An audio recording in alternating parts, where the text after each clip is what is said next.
Strategy is always crucial in chess, and new players should first learn the opening strategy, which is opening principles. We can determine opening like the first 10 moves. Surely some openings last more than 20 moves. Opening principles not only set out a good general guide on how to play the opening, but also help to make sense of more advanced opening theory.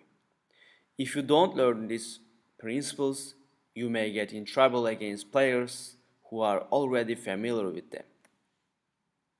I would like to begin with ABC of the opening. A represents the sender. These four squares, E4, E5, D5, D4, these are the center squares, and it's really important in chess to control the center. If you want to attack an opponent, you should first control the center, at least one of these squares. Indeed, you must attack in order to win a chess game. B is for development. In other words, developing all the pieces. Many players make the mistakes of only bringing out one or two pieces. However, so as to attack your opponent, your pieces should be adequately strong, and this happens when you have all the pieces out. For example, here the knight controls three squares, is actually sleeping here, but if we play it into the game, it then controls 8 squares, so the knight is developed and is stronger. In this position, for example, the bishop controls 5 squares.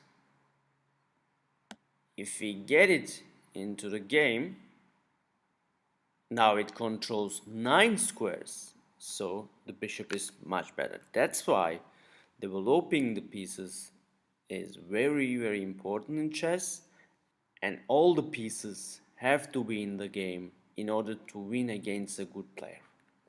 Also important to know about development is that you don't have to move a piece twice in the opening, because you will lose time in getting others into the game. For example, knight f6, and if I play here the bishop again, then it means I lose time because I could get the others into the game. For example, the knight, or first playing the pawn and then getting the bishop in the game, castling. That's why development in the opening is very important. C stands for castling. Although sometimes castling is a bad idea, in chess you usually have to castle in the first 10 moves. When is it bad to castle? Either your king is safe enough, or you don't need your rook to attack opponent's pawn or defend your own pawn in the center. These ABC were the most important ones. Well, others like following. Do not make too many pawn moves. You definitely have to make pawn moves to let your pieces out. These pawn moves should be done according to control the center, for example, like e4, e5.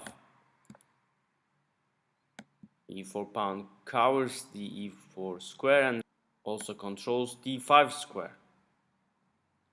Otherwise, if you make too many pawn moves, you lose time in developing your pieces, and your opponent could have the initiative to attack with more developed pieces. For example, in this position, white has developed these pieces, black has lost too much time making too many pawn moves. It means actually white is ready to attack. The former world champion Emanuel Lasker says, maximum 2 pawn moves in the opening. Here black has played too many pawn moves, and knight takes e5, sacrificing the queen. Bishop takes queen, bishop takes f7, king e7, and knight d5 mate. Why white has won the game?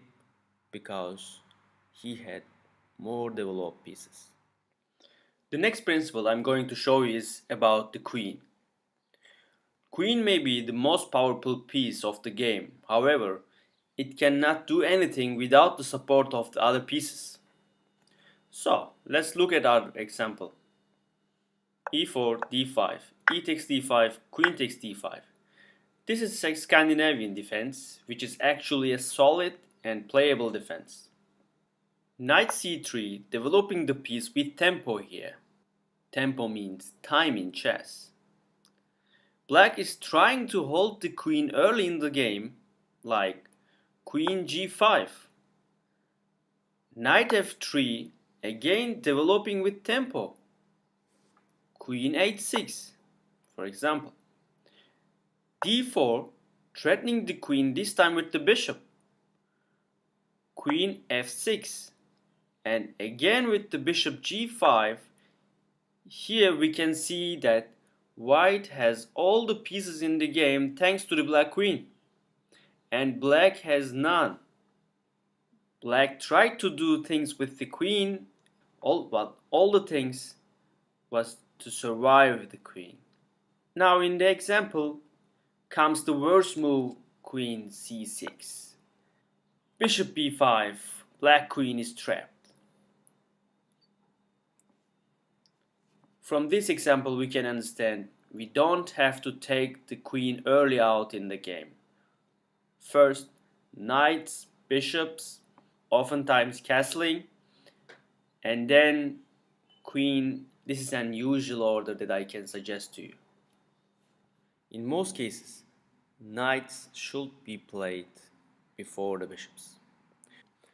It is already certain where knights will develop because in this center that we call knight center, knights have the biggest power because they can control 8 squares in this center.